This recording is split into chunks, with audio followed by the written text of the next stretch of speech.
شنیدم که چون گوی زیبا بمیرد، فریبنده زاد و فریبا بمیرد.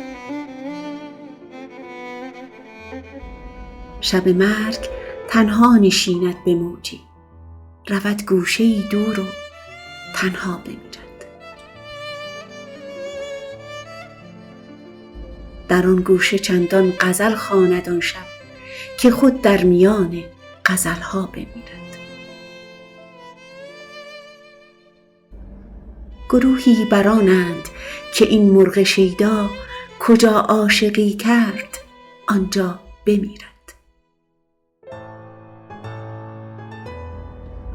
شب مرگ از بیم آنجا شتابد، که از مرگ غافل شود تا بمیرد.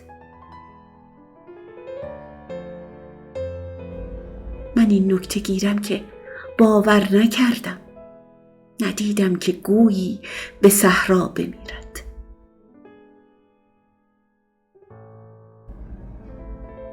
چو روزی ز آغوش دریا برآمد، شبی هم در آغوش دریا بمیرد.